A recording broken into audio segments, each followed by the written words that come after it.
Hello YouTube, it's Nancy. Today I'm going to be talking about Jesse Ross. Now, this case does not have a lot of details. There are not too many clues as to what could have possibly happened to Jesse. And to be honest, I find it very surprising that there's not more clues and more, I guess, evidence, if you will. Jesse Ross was born in the United States on February 18th, 1987. And by the way, if I'm looking down, it's because I'm looking at my notes, so sorry about that ahead of time.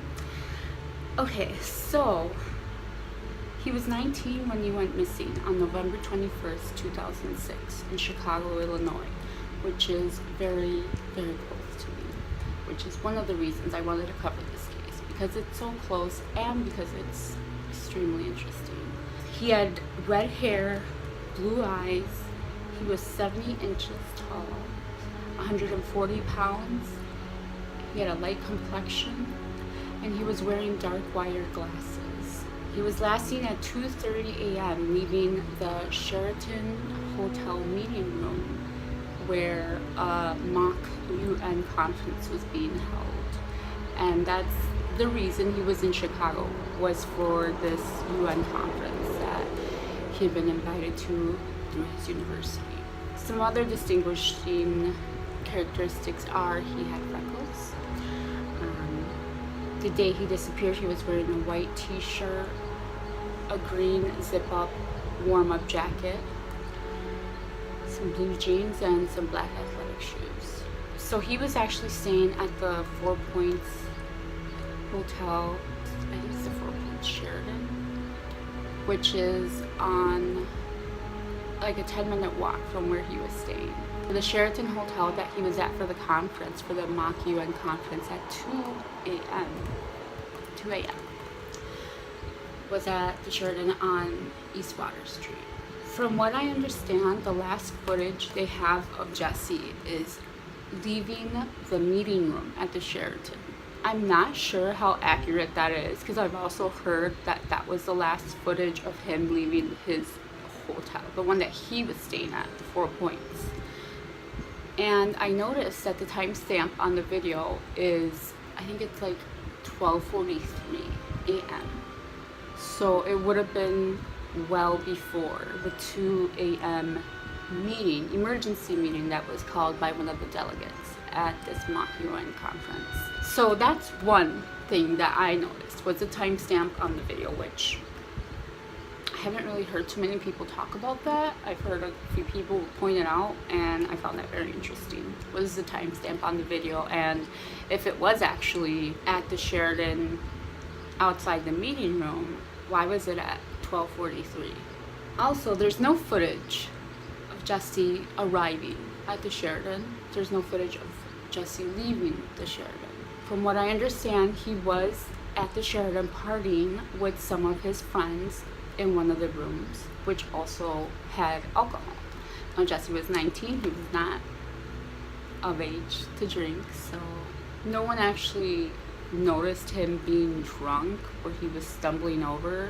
They know he had some drinks, but it was nothing where, he couldn't walk. He didn't seem intoxicated.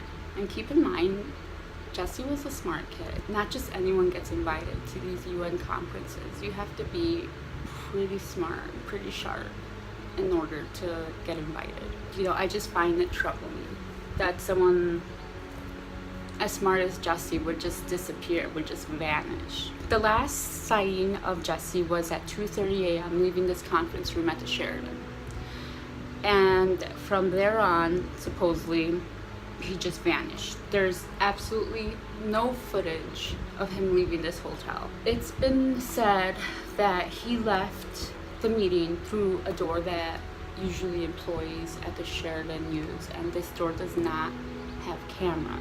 But there's also, from what I understand, there's no footage of him even arriving at the Sheraton. There's no footage of him leaving, and there's no footage of him walking on the streets in Chicago, for instance, from the Four Points to the Sheridan at around 2 a.m. or, slightly before then, there's no footage of him walking there.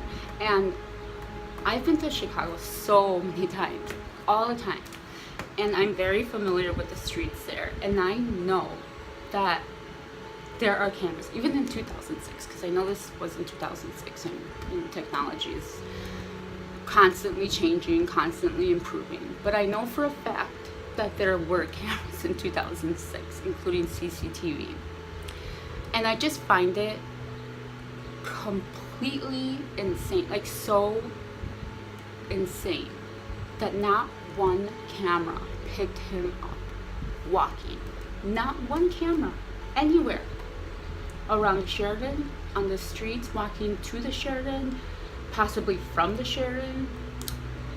There's nothing. Not even on the river walkway, which is what many believe he was doing. They believe he actually went to the walkway to take a walk. They did call a half-hour break during this conference, and there is one theory that says that he was actually walking back to his hotel during this half-hour break, which is cutting it a little close. I mean, I know it's only like a 10-minute walk, but it was also the middle of November, and Jesse was only wearing a zip-up jacket, a very thin zip-up jacket, like a track jacket, which I find interesting to begin with because it's really cold in Chicago, and it's right by the lake, so, you have the wind from the lake and the snow, and just the temperature in itself makes it extremely cold. And even the short walk from the Four Points to the Sheridan is far enough where I would want a jacket, and I live in this area. Sometimes I wonder if he actually even made it to that meeting. There were 1,200 students at this UN conference, and not one person has come forward to say, I saw him leaving, I saw him at the conference, I saw him walking outside out of the hotel when the break was called. Usually when there's that many people, someone is bound to see you. Someone may have walked out of the same door as you. Someone may have seen you walking. Someone must have just, might have glanced at you, might have noticed that you were going towards the river walkway. So I find that pretty unbelievable, alongside there being no footage whatsoever. I find it very hard to believe that there was not a single clip of Jesse walking out of that hotel. His roommate, I believe his name is Ralph Parker, he says that he saw his friend leave the meeting when that break was called. That's one of the only witnesses that saw him leave the hotel.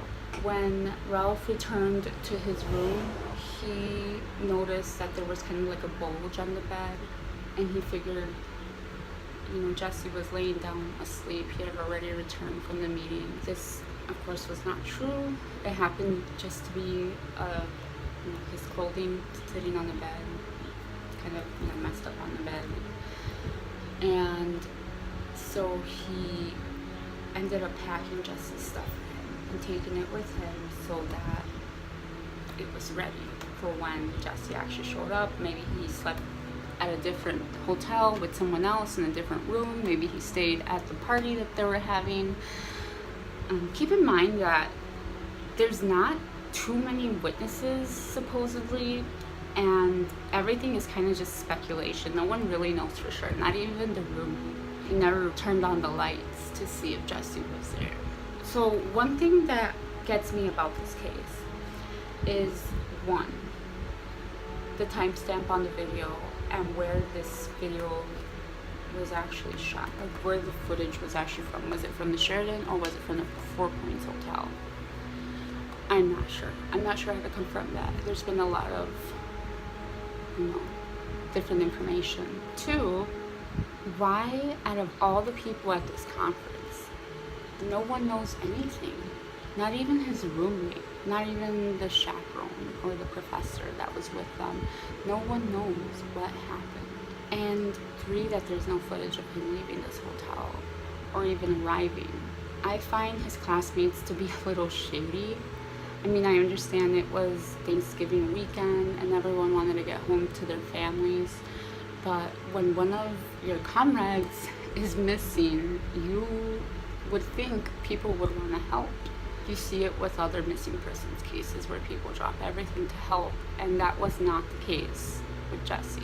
A lot of the students did not want to speak with police. They didn't want to speak with Jesse's parents. His roommate ended up dying in a car accident a couple years later. And he was one of the only witnesses that actually came forward and said, well, I thought I saw him here. I didn't see him in the morning. He's gone. He's just gone. And it's gotta be so heartbreaking.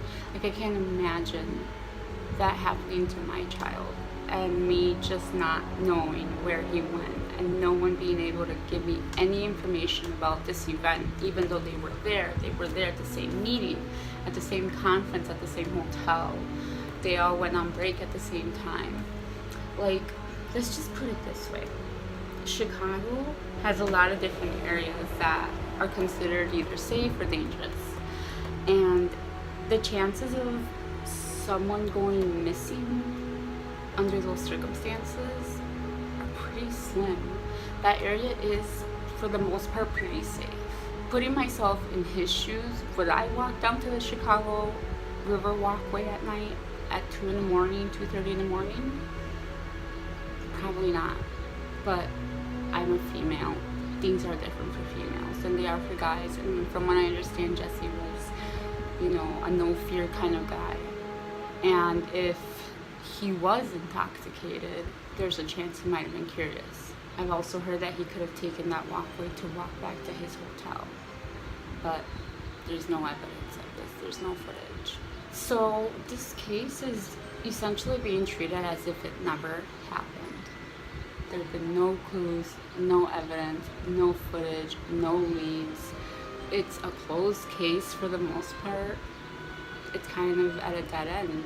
And it's just so mind-boggling because Chicago is such a big city.